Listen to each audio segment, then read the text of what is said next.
avoiding investing because you don't understand the terms used in the industry? Is the Yahoo Finance page too much for you? Don't get bogged down by jargon. I'm going to cover two very important topics in this video. The first one is understanding how to read financial data for a stock. I will use the free version of Yahoo Finance to show you how to read the data and how to interpret it. The second topic is about corporate actions.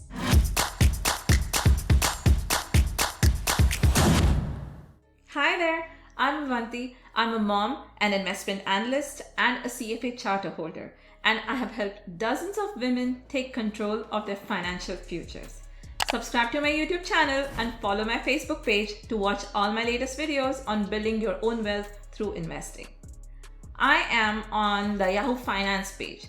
The way to get here is to type finance.yahoo.com in your browser. In the search bar, type the ticker or the name of the company you want to analyze. As usual, I'm using Apple as an example. This does not mean that I'm recommending Apple as an investment. This video is for informational purposes only. Please read the disclaimer. Once you press enter, it should take you to the summary page. This page shows you the basic financial information for Apple. This price in bold is the last traded price. It keeps updating as the stock trades between regular trading hours from 9:30 a.m. to 4 p.m. If the current price is above yesterday's closing price, this number next to the last traded price will show up in green. Otherwise, it is red. And the number is the difference between the last traded price and yesterday's closing price. The percentage value in the parentheses is the percentage change from the last closing price. Green if the change is positive and red if the change is negative. It also shows what time the price was updated and whether the market is open or closed. If you access this page during regular market hours, it will say market open. The previous close was 146.10. This is the last traded price as of yesterday's market close at 4 p.m.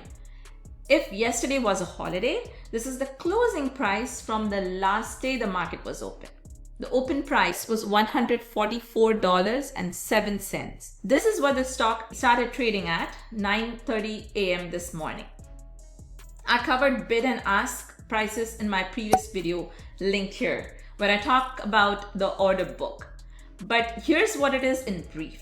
If you place a buy or sell order through your brokerage, the exchange combines all the orders into an order book. These orders are sorted first by order type, buy and sell, and then by price. The bid and ask here shows the first line of the order book. The bid price tells you that there is a buyer who will pay a maximum price of $146.79 for a share, and there is an order of 800 shares at that price. And the ask price of 146.84, this is the lowest price at which a stockholder is willing to sell the shares for. And there are 900 shares available for sale at the price. The numbers keep changing throughout the trading day as current orders get executed and new orders keep getting added to the order book. The day's trade range show you the lowest and the highest traded price during the day. The 52-week range tells you the minimum and maximum price of the stock over the past 52 weeks or 1 year. This will give you a sense of where the stock is currently trading with respect to the past year. The next line shows you today's volume, which is the number of shares of Apple that have traded today so far. The volume number will keep increasing as more shares continue being traded throughout the day. And the next line shows you the average volume. This is the average number of shares that have traded hands over a period of time. So Yahoo Finance hasn't specified what that period is. The way this number is typically calculated is that they take the total number of shares traded over a number of days, let's say 100, and divide that number by 100 to get the average volume per day. So the per day average volume. If the stock has a large volume, the ask and bid prices are close to each other. There are many other tools you can use to analyze any stock. I'm just using Yahoo Finance because it is free and pretty much everyone has access to it. Market cap is short for market capitalization. If I tell you to compare two companies, let's say Apple, which is trading at $142, and Tesla is trading at $242, which one is bigger? Can you tell from the price? This was a trick question. To determine that, you have to know their market cap, which is the market value of a company's equity. The way you would calculate this is by multiplying the company's outstanding shares by the market price of each share. If there is a company with 100 outstanding shares and the stock price is $10, the market cap is $1,000, which is the product.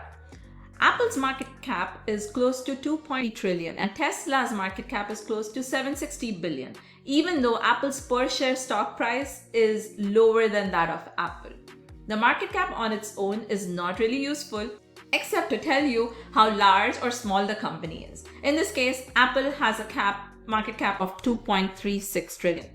This market cap changes every day the stock trades, even though the number of shares stays constant. Any guess why?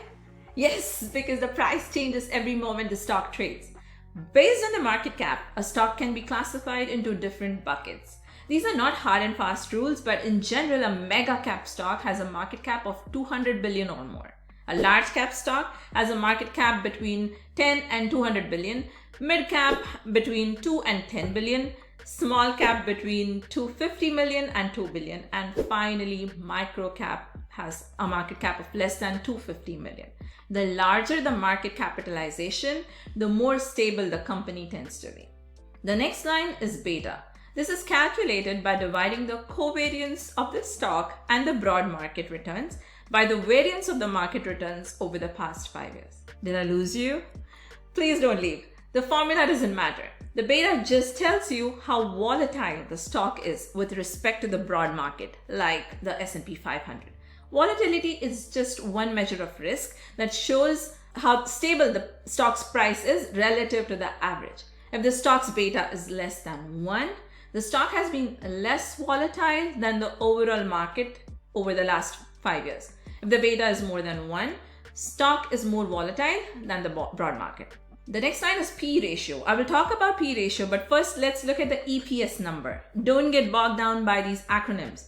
EPS stands for earnings per share and TTM stands for trailing 12 months. EPS TTM is the per share earnings Apple generated in the last 12 months. Apple generates its revenue by selling iPhones and iPads, watches, MacBooks, and so on. Apple incurs various costs such as R&D, advertising, paying its employees, interest on debt, taxes, and so on. When you deduct all these expenses from the revenue, what remains is the profit. You may have heard of the terms top line and bottom line. So the revenue is the top line in the income statement. After deducting all the expenses, what remains is the bottom line or the net income. The net income or profit generated by Apple divided by the number of outstanding shares is this EPS number right here. On its own, a point-in-time EPS doesn't mean anything. Of course, if this number is positive, you can tell that the company is generating a profit. And if this number is negative, you can tell that the company is generating a loss, at least on paper. Why I say on paper? Because this number is highly manipulatable. Depending on the company's accounting practices, a company can generate a profit or a loss, and you won't know the actual profitability unless you dig deeper into the company's finances. If you look at the EPS number historically, it's good to see a company generating a positive and growing EPS consistently. Now let's come back to the PE ratio. This is the ratio of price to earnings, and TTM is, you guessed it, trailing 12 months or the last 12 months. The PE ratio is a very useful measure for valuation of a company's stock. In isolation, PE ratio has no value. It tells you nothing. But when you compare it with other stocks, you start to see how cheap or expensive the stock is relative to its peers. Or when you compare the stock's current PE ratio to its historical average, you can use it to determine if the stock is becoming more expensive or less expensive. I will talk about this ratio when I discuss valuation in my Introduction to Fundamental Investing video. Publicly traded companies release their earnings every quarter. The release date for each company is different as each of their financial years or fiscal years may be different. For Apple, their fiscal year starts on the last Sunday of September. The earnings date tells you when the financial information will be released from their previous quarter. For Apple, it is in the last week of October. The forward dividend number tells you how much dividend you would earn as a shareholder per share. This is your dividend income per share if you held your Apple shares prior to the ex-dividend date of August 5th, 2022. Remember how I talked about the ex-dividend date in my previous video? And this number is the dividend yield, which is the dividend per share divided by the last share price. And finally, we are at the 1-year target price, which I wouldn't rely much on. Many analysts on and off Wall Street follow Apple. Each analyst runs financial models to come up with her own target price. This 1-year target price is an average from a number of analysts. On this page, we don't know what kind of analysts these are, what their historical track record has been. So do your own calculations. Do not rely 100% on these numbers. Apple is followed by many analysts. A smaller company may not have a lot of analyst coverage, and the 1-year target price may be totally useless.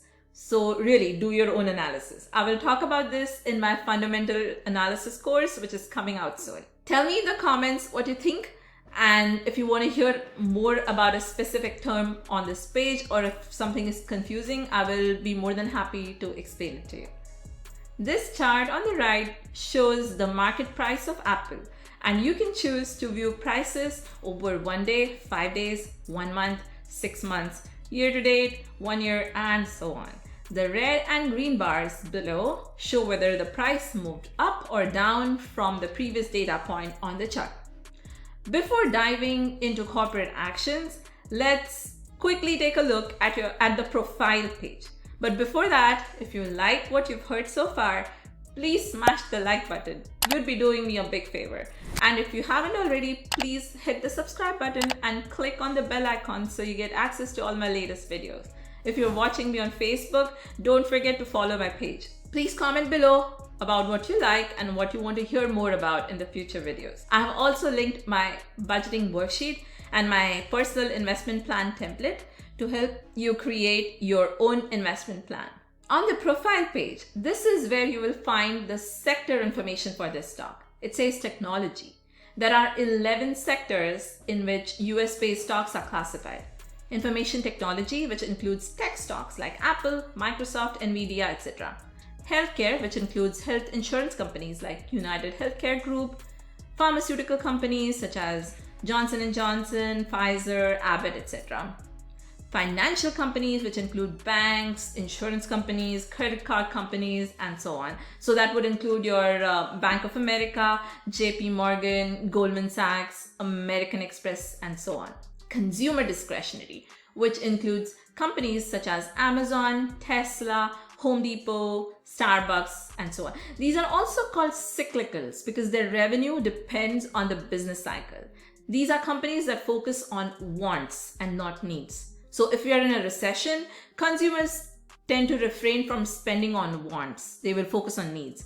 Consumers will save money and not spend on discretionary items. But if we are in an economic boom, consumers will have extra cash to buy cars and lattes. Communication services, which used to be called telecommunication services before 2018 and included companies such as Verizon and AT&T. It now includes many tech companies such as Facebook, Netflix, Alphabet, which is Google's parent company. Industrial sector, which includes Raytheon, General Electric, Boeing, UPS, etc.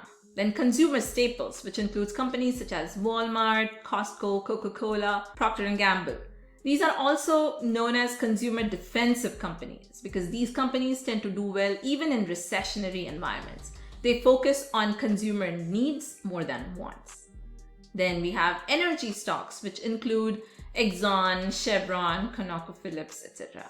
Utilities, which include all your utility companies like Nextera, Duke, Exelon, and so on. Then finally, we have real estate, which includes REITs, which are real estate investment trusts. These are companies that manage residential properties, office space, storage, such as Avalon Bay, Public Storage, Simon Property Group, and so on. Oh, I forgot about materials, which includes companies like Sherwin-Williams, Dow Chemicals, and so on. These are all the different sectors you have in the US markets. Within each sector, there are numerous industries. Like Apple here is in the consumer electronics industry. And within each industry, there are sub-industries. I will link the different classifications in the description so you can take a look at all the different types of sectors, industries, and sub-industries you can invest in. Now let's learn about corporate actions. These are actions that companies take and may affect you as an investor.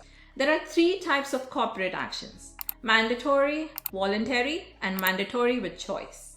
So mandatory actions include a cash dividend, where a profitable company may decide to distribute some of its profits to shareholders in the form of dividends. To receive a dividend, you need to be a shareholder of the company before the ex-dividend date. Another example is a stock split. A company can choose to split its stock if the share price is so high that it prevents retail investors from buying it. By splitting the stock, the company is able to generate more liquidity, which simply put means more shares are traded each day. For example, let's say a stock trades at $1,000. Most people don't have $1,000 to invest in one stock. So the company can choose this to split the stock 10 for 1, which means each share is divided into 10 shares, each priced at $100 instead of $1,000. A stock can be split in any ratio: 2 for 1, 3 for 1, 10 for 1, 5 for 4, etc. A stock split does not change the market cap of the company. However, with the added liquidity, there may be more demand for the lower priced, more affordable stock. And as an immediate aftermath, the price may be slightly higher because of the higher demand. Since 2000, Apple stock has split 4 times. If, on the other hand, if a company's price is too low, it fears being delisted from the exchange. Exchanges can have certain criteria for the companies to be listed on them. So if a stock is not doing well and is priced lower, the company can choose to do a reverse split, which is the opposite of a split. Again, the dollar value of the holdings doesn't change. If you own 10 shares of company A trading at $10 each and the company reverse split 1 for 2 shares, you would now own 5 shares trading at $20, keeping your total position at $100. A spin-off is another example where a company chooses to create an independent company from one of its existing units. In that case, existing shareholders may receive shares from the newly created company. So Haleon, for example, was a spin-off from GlaxoSmithKline in 2022. A ticker change is another example of a mandatory corporate action. Facebook changed its ticker from FB to Meta.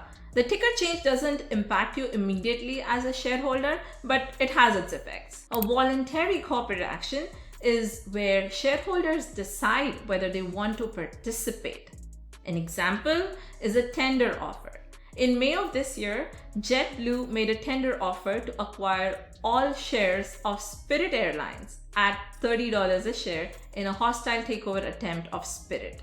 The price offered by JetBlue was much higher than what Spirit was trading for at that time. A tender offer is typically contingent upon a certain percentage of shareholders selling their stock to the acquirer within a specified period of time.